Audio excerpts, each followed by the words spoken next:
All right, what's up, fight fans, and welcome back to the KJ MMA show. I'm Ryan Drell, joined by Garrett Kerman, as always, and we are kicking this show off with our guest, Fernando Gonzalez, who's going to be facing Maki Pitolo next in the Tuff N Uff main event next Friday, March the 4th. Fernando, how you doing? I'm doing good, man. Had my last sparring day today, and it's about an hour ago, and feel good. It went well, and got adjusted right after that, and here we are. Yeah, so tell me, obviously, camp is coming right to an end. So how has it been? How is your body feeling as we're winding right down before fight night? I feel great. I mean, I gave myself they gave me enough time to prepare and get myself ready for the fight. So anytime I have a full camp, I'm dangerous. So I feel good right now. My confidence is at a good level right now. So who you been getting, some training in with over there at Team Quest for this matchup against Maki Pitolo? So we have different guys in the room, but Sam Alvey just fought a little while ago. So he was in the beginning part of my camp. Freaking, I always forget. He's gonna be pissed at me. Just different guys. Ricardo Benuelos, he's one of the guys I've been training with me for a long time. We call him Handsome Matt. I don't know his last name, but they call him Handsome Matt. Really tall, high-level jiu-jitsu guy. He actually competed against Vinny Magalanch a couple of years back. He lost him, but he went the distance with Vinny, and so he's a high-level jiu-jitsu guy. Then there's another tall Matt. We call him Blonde Matt because he's the blonde one. And so those are the guys that really been working with me, more so on the ground and putting the pressure on me and keeping me pretty active. And obviously the guys in the room,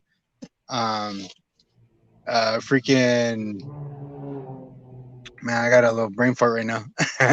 Maybe they hit me too hard. No, but no, just the guys in the room that are typically in there.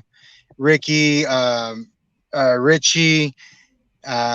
Richie's actually really good. He was trying out for the Ultimate Fighter on the last season, and I think he should be on the next Contender Series pretty soon, or on one of them. Rode, I don't know. I can't say his last name. He's gonna be pissed. But anyway, Richie's really talented striker. So I've been working with him a lot on the striking. And then obviously my boy Isaiah Alvarado, who's pretty much the same build as Maki. He's 5'11" and pretty much the same reach. I think Isaiah's 76 and Maki's 75, and he's a high level kickboxer. So we've been working pads, we've been working strategy and going over the things that I think will be able to capitalize against Maki. And knowing that Maki comes in there, throws down, I mean, his nickname is Coconut Bombs. Do you expect this fight to be, a barn burner? I mean, you're a great striker as it is, and you love to throw down. Do you expect this to be just fireworks right from the get-go? I believe so. I think he's got a lot riding on this fight as well. He wants to get himself back in the UFC. So I don't see it being a boring fight. I've obviously prepared for that. I'm expecting the best version of him and probably the most dangerous version of himself.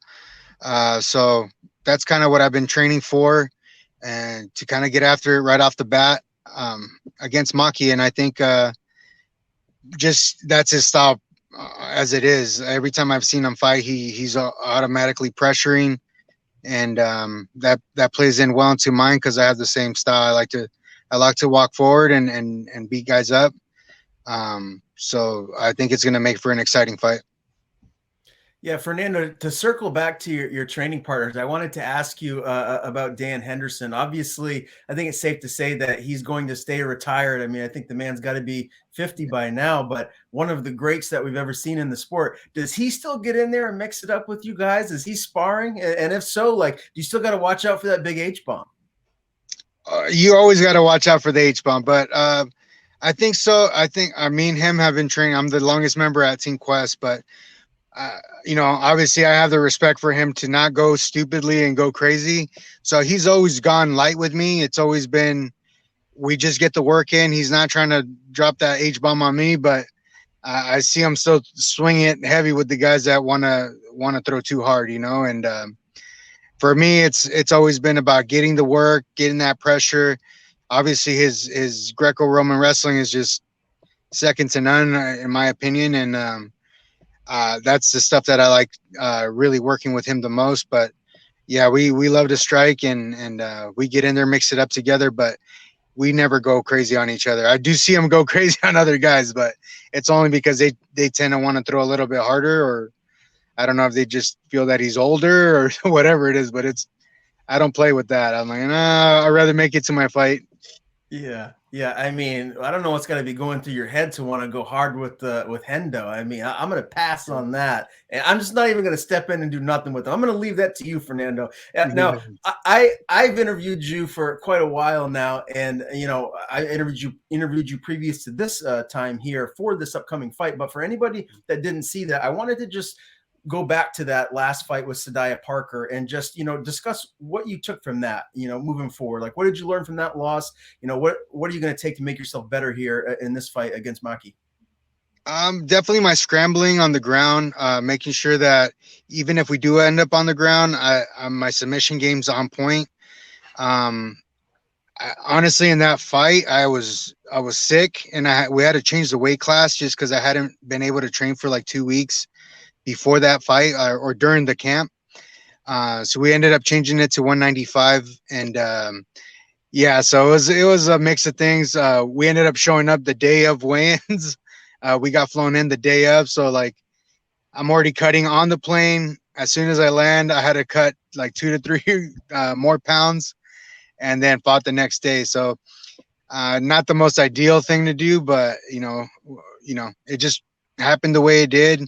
And he had a good game plan. Once we were in there throwing, he was able to time good takedowns at the right time, you know. And like I said, I wasn't up to speed with all my training, and but I wasn't about to back out of a fight. I had already signed my contract, and it was for one of my friends' promotions, so I wasn't gonna do that to him. So you know, I showed up, and another kind of lesson in my for me that I took out of it is even when that shit happened, I'm still want to get in there and scrap it out. And it was still a good fight, but he was smart. He had a good game plan and was able to take me down at the right moments.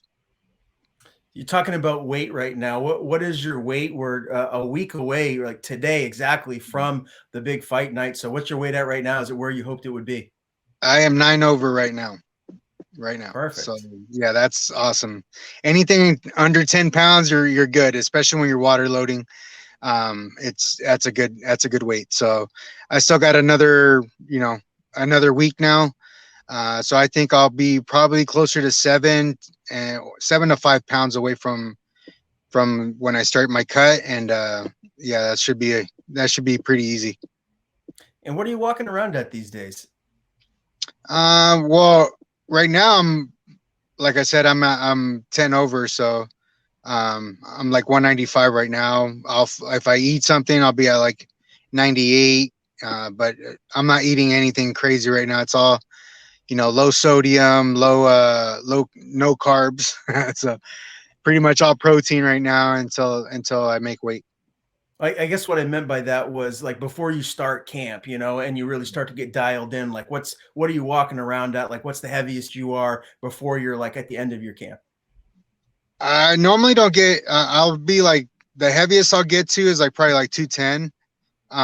But I normally try to keep it like at 205 in case a short notice fight will come up. It's not a big drastic cut, and that'll obviously affect my performance if I get too heavy. Mm-hmm. But yeah, normally around anywhere from 205, 210. This one was like I was probably like 207 when I got the call, so I wasn't far off. And then I mean, obviously for a lot of people, they're like 205 to 185 is a lot, but for me, I drop weight pretty quick. And I got to ask this for all the Bellator fans that are out there. You're a Bellator OG, man. You've been in that promotion for so long, and I still personally feel like you should be in there. I don't know why they ever would have parted ways with you, but as we speak right now, the Bellator card is going on over in Ireland, and the main event is for the middleweight championship, Mousasi and Vanderford. Who do you see winning that one? I didn't. Oh, the middleweight. Yeah. I don't know. That's hard. I still think Mousasi is one of the best fighters in the world right now. He's anywhere that fight goes, he's going to be pretty dominant, you know. So whether it's standing or on the ground, I don't see anybody beating him, especially in Bellator. I don't see anybody beating him right now. So I definitely going with Mousasi on that. Okay. And so to follow up on that, to stick with the Bellator topic, you know, a lot of people would love to see you back in the promotion. Have you had any dialogue with any of the people in Bellator about them potentially bringing you back down the line? No, I mean, I shot him a text saying like, hey, if you guys ever need me, I'm at 185. I'm down to come in. But that was a couple months back, you know. So to be honest, like with the show being in Vegas and being for Tuff N Uff, and most of the alum guys from or alumni that have fought for Tuff N Uff are in the UFC. That's really what I'm shooting for and trying to get to, especially right now that they're taking on more veterans, they're taking on guys with experience, and just because, you know, they're obviously not able to fly everybody in, you know, I'm hoping it gives me my opportunity to step in there and be able to compete against the best guys in the world. And Bellator has a lot of good guys. Obviously, I just saw Paul Daly's back in there, and so I wanted to fight Paul Daly at an MMA, and Brandon Ward's back, so I know he was struggling with addiction and stuff like that. So if he ever wanted to run it back, I would be more than willing to do that. But right now, my main goal is the UFC, and if I can get in there, that's kind of the main. You know, for Bellator, I think there's the top 5, and the UFC is like the top 20. Mm-hmm. So you're going to be fighting some of the best guys, and that's what I want. That's what I've always wanted. So you pretty much answered my next question, is your goals moving forward right now. I believe you're 37 years old, and you're saying, you know, right now you want to be in the UFC next. So what do you think you need to do to accomplish that? Is it a win over Maki Pitolo, or do you think you need to string together 2-3 fights in a row? Like, where do you feel like you need to be in order to get that call?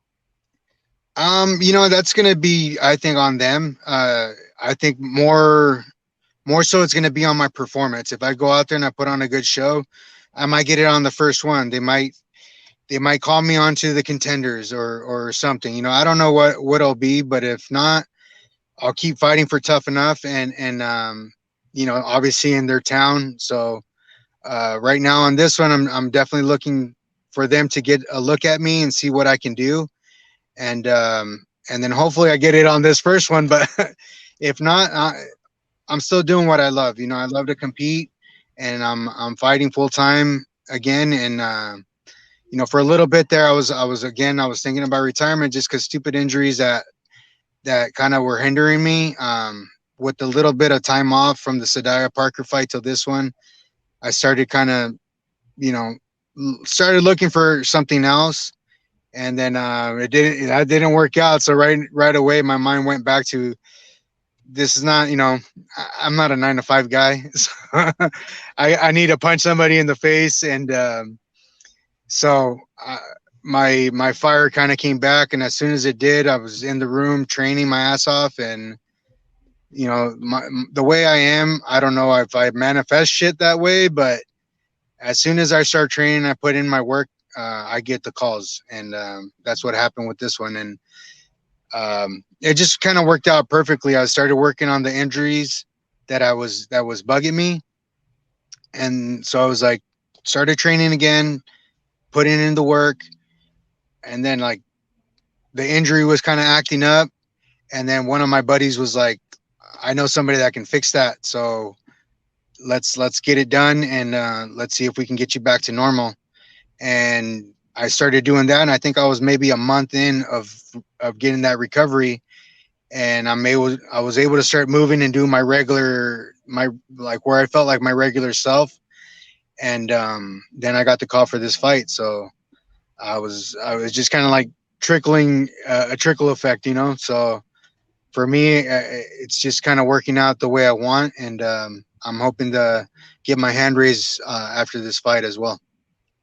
All right, next weekend cannot get here fast enough. Obviously, your fight is on Friday. UFC 272 is on Saturday. Vegas is obviously the fight capital of the world, but next weekend it's going to be an absolute must place to be. Who is going to be in your corner come fight night? So my brother's always in my corner. He's the one who actually got me into fighting. So my brother will be there, and my friend Isaiah Alvarado. Like I said, he's been my main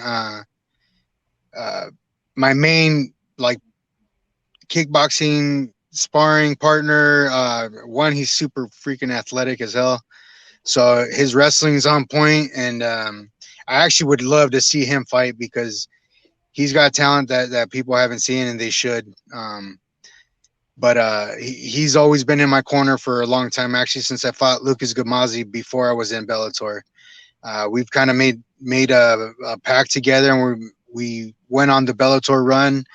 You know, family issues happened where he wasn't able to come with me to when I was competing for ACA, and I definitely felt his absence.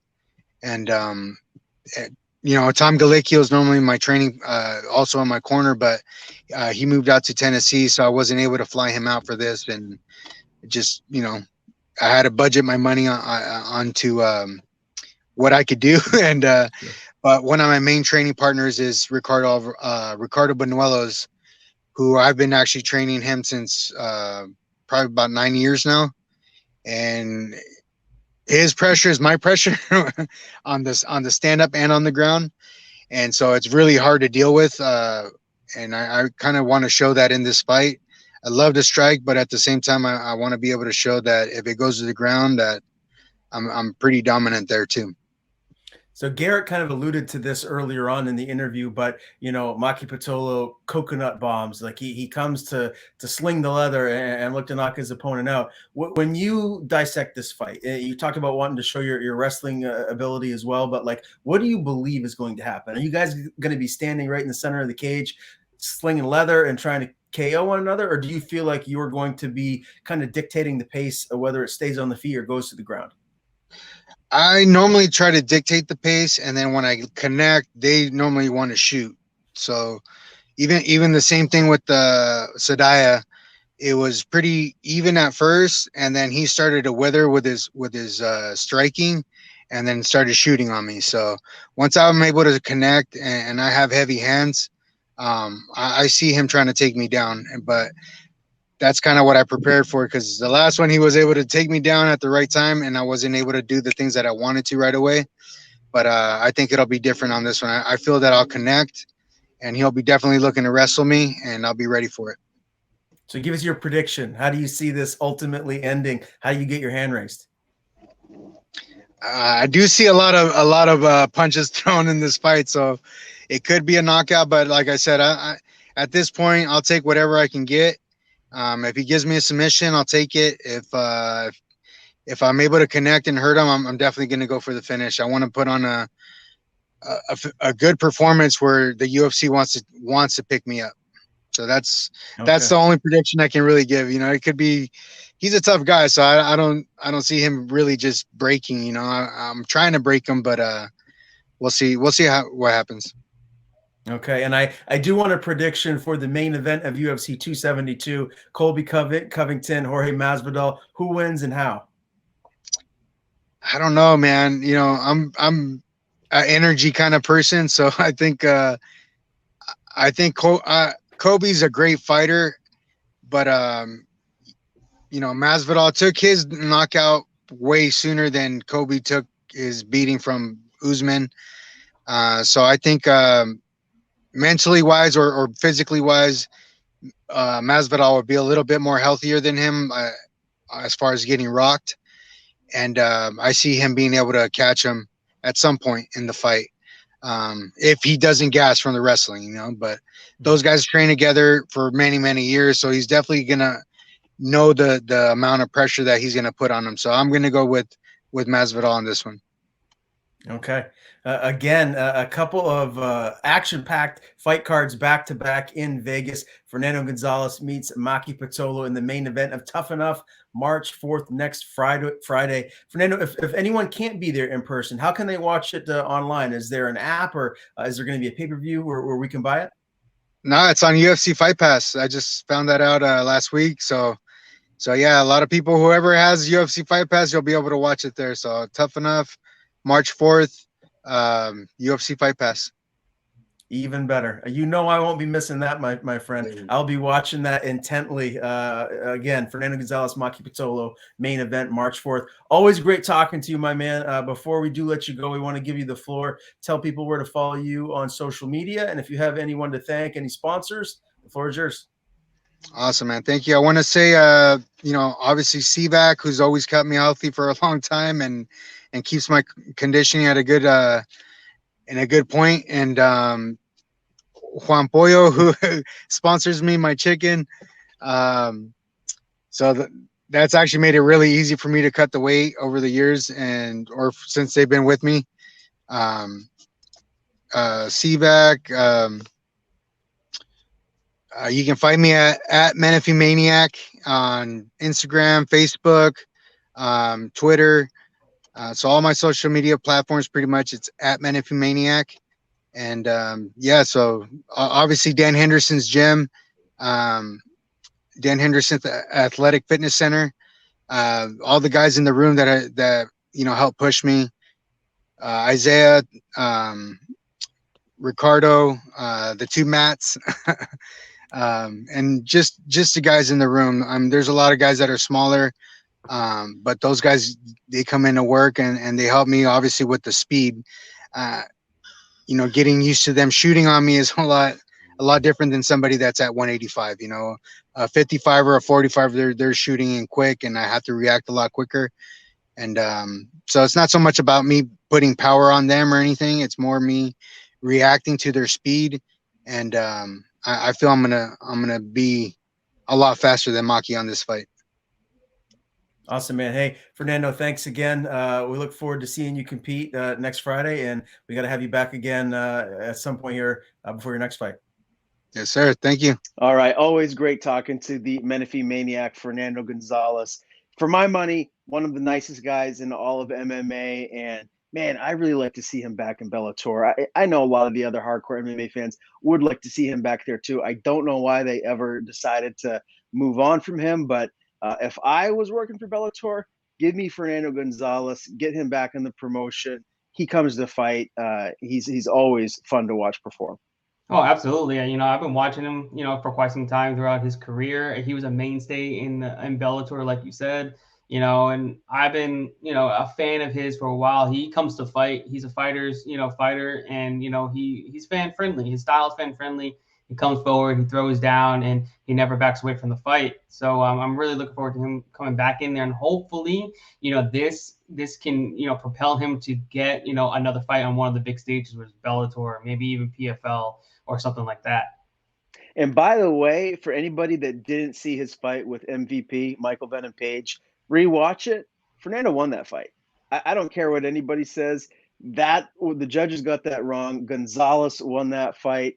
Just goes to show you how high level of a fighter he is. One of the biggest veterans that we've seen inside the Bellator promotion, and he keeps doing it, closing in at 40 years old. So we got to thank him for his time today. But Garrett, we have some great fights to talk about this weekend. Back at the Apex, UFC Vegas 49. The fight analyst, what are you liking, man? Tell us the bets. We want to hear.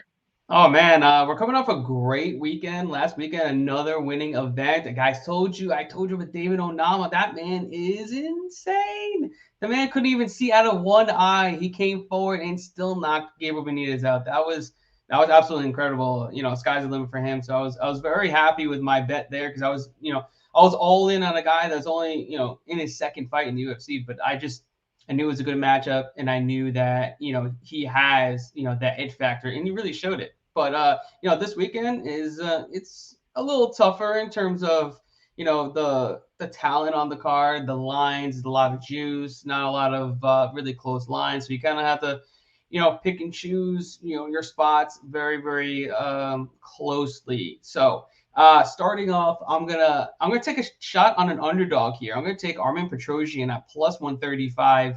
Over Gregory RoboCop Rodriguez. Rodriguez is looking great. I know it's hard taking fading a guy that's coming off a 4-fight winning streak.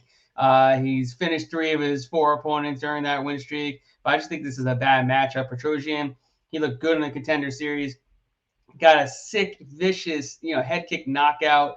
His takedown defense looked really good, which is really going to come in handy against Rodriguez here. And he's just a much more powerful striker on the feet, much more technical striker on the feet. And he's actually coming down to 185 for the first time in his career. So he's actually going to be put on a little bit of muscle. I think he's going to be around the same size as Rodriguez. And Rodriguez is massive for 185. He's 6'3", super long, super jacked. He looked like he should be at light heavyweight. But here we are. It's going to be a great fight. I think it's going to be a banger. Rodriguez is going to land some takedowns because he's not going to want to stand and trade in the center. But ultimately, I don't think he's going to get the submission in the first round. And I think once he gets out of the first round, Rodriguez is going to fade because his gas tank is not all there. And I think Petrosyan is probably going to put him away inside 2 rounds. I like him at plus 135. I like him by knockout plus 200. I think we're getting a ton of value on Petrosyan in this spot, especially because Rodriguez is extremely hittable. He's been hit in almost all of his fights. He's been knocked out by Jordan Williams on his stint in the Contender Series, and he was getting rocked by Park in his last fight too before he got the knockout. So I think Petrosyan's got such a massive advantage on the feet that he puts him away early within 2 rounds. Okay. All right. Do I got anything else? Let me see. I'm gonna go down the list. I'd like, Can I ask you about a fight? Yeah, of course, bro. Go ahead. So my guy, Terrence McKinney, back in action. 3 finishes in a row, looking to make it 4. And right now it's a pick'em between him and Fares Ziam.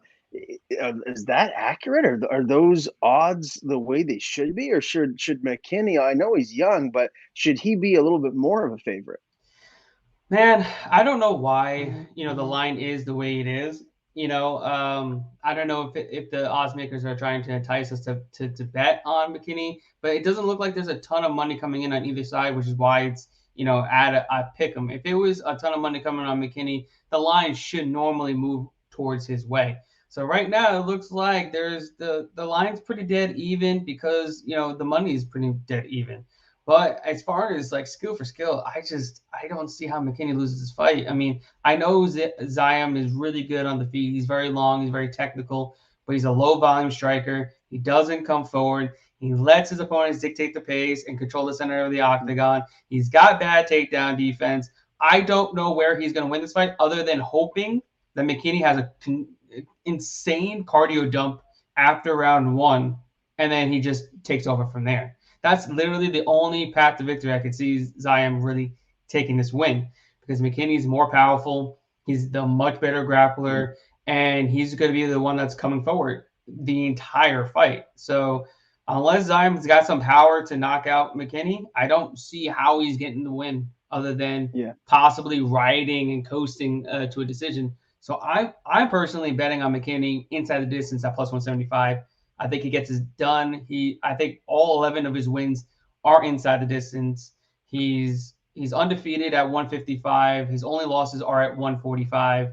So I just think everything is, going well for him right now. And I think he's really, progressing. We've seen the progression since his last fight on the Contender Series at 145 pounds. So I think he gets it done. I completely agree.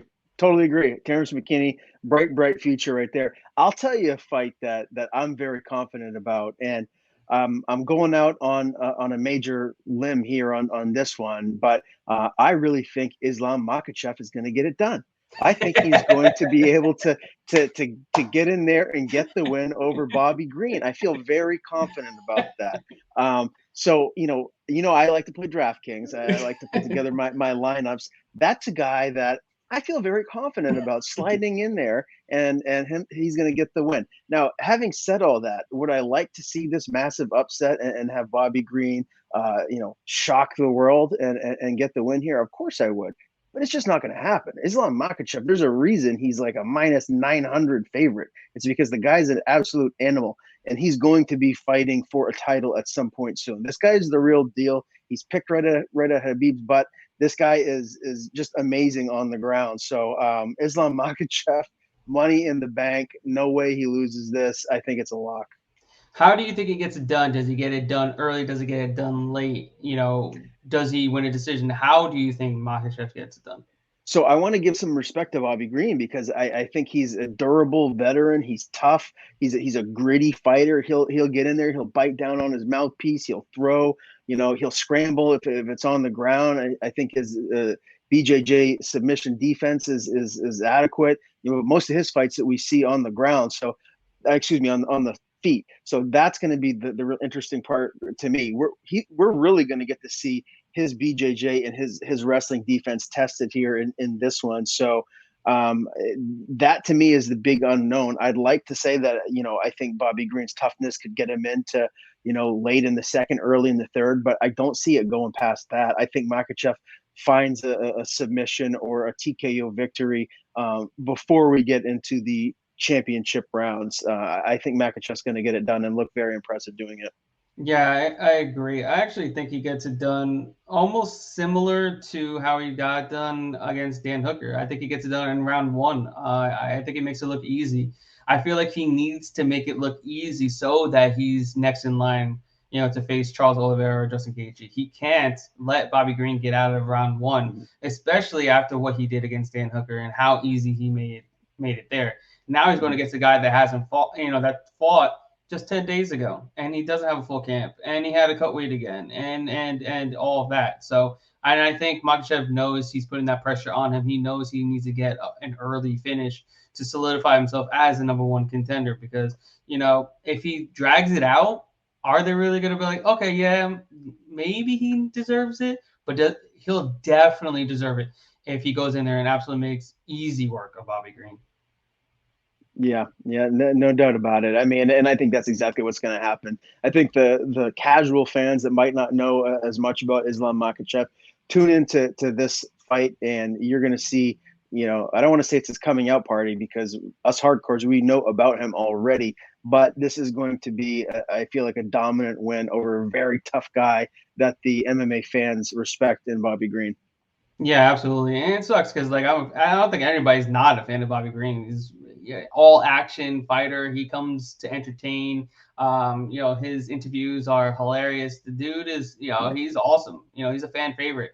So seeing him go in there and getting beat, I hope he does better. I want to see him win. Even if I have money on Makhachev, I wouldn't even be too mad losing, because I would love to see Bobby Green do well. I would love to see him maybe chase a title if they give him the opportunity. But, you know, we'll see what happens. But unfortunately, I think Islam gets it done in round one. I agree. Any other fights on this card that really stand out to you? I mean, if we're going to be totally honest, this is kind of a lackluster card, top to bottom. It's not the most entertaining card. There's a lot of names on here that you don't really know. Only the hardcores know. I mean, to be honest, to be fair, a lot of great fights fell off. So right. That's why the card isn't as good as it initially was. But, you know, any other fights really stand out to you? I mean, the co-main event, Misha Cirkunov, Wellington Turman, pretty close fight as far as the odds go. I feel like this is a fight for Cirkunov to. I mean, he should win this fight, in my opinion, and I feel like he's got the power to get it done. But anything else really stand out? No, man. I mean, this is, like you said, a very lackluster card top to bottom. I mean, you got a lot of up-and-coming prospects, a lot of contender series fighters. You know, Victor Altamirano, Carlos Hernandez, both contender series. Ramiz Brahima, contender series. Michael Gilmore, the Ultimate Fighter. I mean, Gregory Rodriguez, contender. Armin Petrosian, contender. I mean, majority of these guys are coming in with, you know, such little UFC experience, so they're gonna want to show off. So sometimes, you know, that brings out exciting fights because they want to show, you know, what they're capable of. But also sometimes it goes to lackluster fights, like we saw, you know, the first fight card of the year where there was only one finish throughout the entire fight card. That could happen. The other fight card, I don't know why I keep forgetting. Armin Sarukian against Joel Alvarez. I don't know why I'm forgetting that. That's arguably the best fight on the entire card. at 155 pounds. That fight is going to be bananas. You know, right now, I think Petrosian is about a minus 220 favorite, and Joel Alvarez is about a close to a plus 200 underdog. Man, that's a good fight. I see a lot of people taking Joel Alvarez here, you know, and rightfully so. He looked phenomenal against Thiago Moises. His, you know, striking has gotten a lot better. He looked vicious with his elbows and his kicks and his knees. He was looking really good. And, you know, the income, you know, Sarukian, dude's an absolute stud. He hasn't lost since, you know, his short notice debut against Makhachev, and he went the full, you know, 15 minutes, and he was actually able to out grapple, you know, Makhachev at some points throughout that matchup. So, you know, these two guys have a ton of, you know, hype behind them, in you know, a lot of, you know, potential, especially at 155 pounds. So it's gonna be exciting fight. I'm looking forward to it. Me personally, I'm taking Sarukian.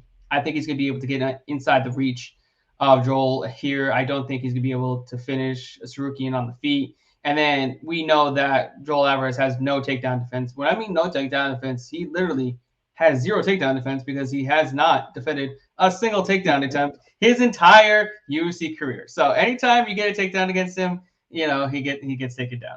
It's just that easy. And the funny part is, he knows that his takedown defense is not good. So what does he do? He trains more in striking.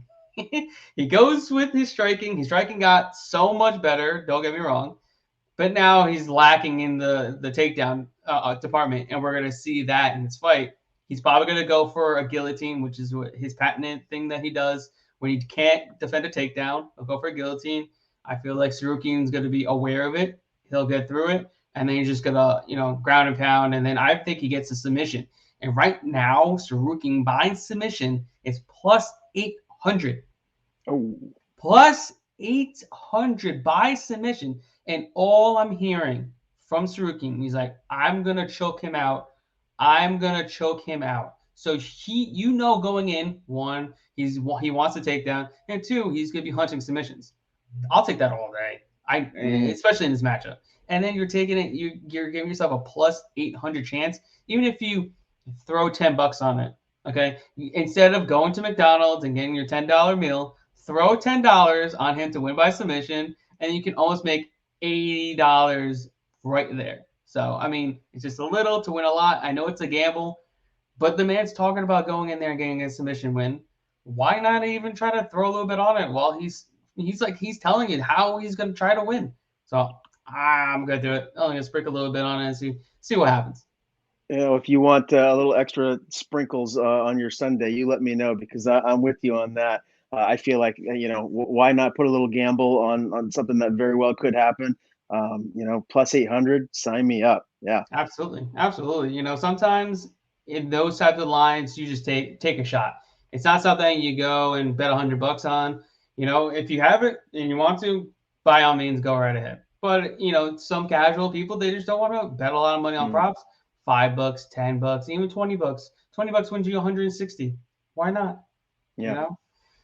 But outside of that, not a whole lot on UFC Vegas 49. So I think this is just going to be the teaser for us to get ready for UFC 272, which is headlined by the biggest fight in quite some time, Colby Covington, Jorge Masvidal. I just would like to press fast forward and just go straight to that, because I cannot wait for that matchup right there. But man, Garrett, another great show. Fernando is the man. Always love having him on. What do you say we do it again next week? Oh, I think so. I think we'll be here next week. Oh, we'll also be here on our new channel at Vegas Odds. That's right, everybody. You guys have to go to Vegas Odds YouTube channel and click like and subscribe for us every single week moving forward.